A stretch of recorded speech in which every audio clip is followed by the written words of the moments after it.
Praise the Lord. The best wishes to you and your family members in the name of God. దేవుని నామమునకు మహిమ కలుగును గాక. దేవుని నామం పేరిట మీకును మీ కుటుంబ సభ్యులకును శుభాభివందనములు.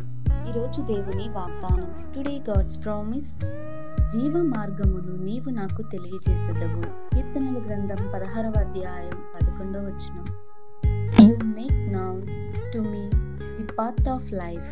The book of Psalms chapter 16 verses 11. క్రీస్తునందు ప్రియమైన సహోదరి సహోదరులారా, దేవుడు మనకు ఈ రోజున తెలియజేస్తున్న మాట, జీవ మార్గమును నీవు నాకు తెలియజేసేదవు అని భక్తుడైన దావీదు మాట్లాడుతున్నాడు.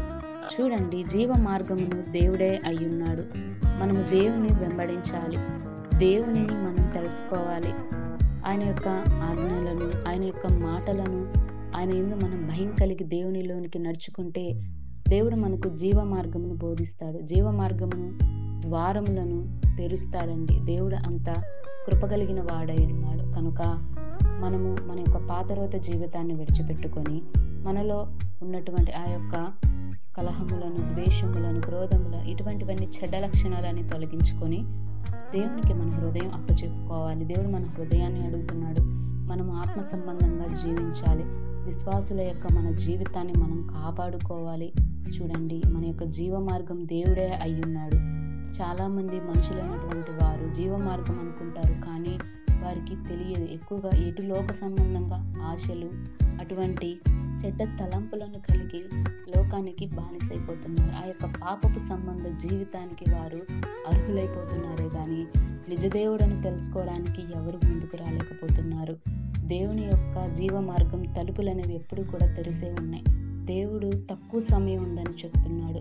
మరి సాధ్యమైనంత వరకు ప్రతి ఒక్కరూ కూడా తమను తాము సిద్ధపరచుకొని దేవునికి తమ హృదయాన్ని అప్పచెప్పుకొని మారు మనసు పొందుకొని దేవుని యొక్క రక్షణలోనికి మనం అందరం కూడా వచ్చినట్లయితే దేవుని యొక్క జీవ మార్గం మనకు బోధిస్తాడు. దేవుడు తెలియచేస్తాడు. మనం జీవించడానికి అక్కడ సంతోషము, ఆనందము అనే ఆ యొక్క తోటలో మనము ఉండడానికి దేవుడు ఆశపడుతున్నాడు. కనుక ఆ యొక్క పరలోక సంబంధమైన జీవితం, దేవుని యొక్క పాదాల చెంత మనం అందరూ ఉండేటి కృపా కాపుదల దేవుడు మనందరికీ దయచేయును గాక. ప్రార్థన. మహోన్నతుడా, సర్వాధికారి, సర్వసృష్టికధికారకర్తవైన మా ప్రియ పరలోకపు తండ్రి, స్తోత్రములు.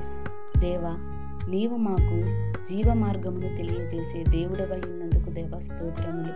ప్రభా, మేము ఈ లోక సంబంధముగా కాకుండా మరి ఎటువంటి మనుషులు మారకుండా ఇంకా అదే పనిలో ప్రభా ఆ యొక్క చీకటి బ్రతుకులో బతుకుతున్నారు. దేవారందరికీ మారు మనసు దయచేసి నీ వెలుగులోనికి నడిపించండి. ప్రభా, నీ యొక్క జీవ మార్గం వారికి బోధించండి, జ్ఞానము దయచేయండి.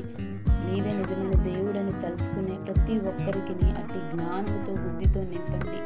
ప్రభా, దయచేసి లోక సంబంధంగా జీవిస్తున్న ఆ యొక్క బిడ్డలందరినీ దయతో క్షమించమని, ప్రభా నీ జీవ మార్గం తెలుసుకునే అట్టి కృపా కాపుదలందరికీ నీ నిండుగా దయచేయమని కోరుతూ, నీ రక్షణలోనికి వచ్చి నీ మారు మనసు పొందుకొని నిన్ను స్తుతించి నిన్ను మహిమపరిచే బిడ్డలుగా ఉండేలాగా అట్టి కృపా కాపుదల దయచేయమని నజరుడైన యేసుక్రీస్తు నామమున అడుగుచున్నాను తండ్రి.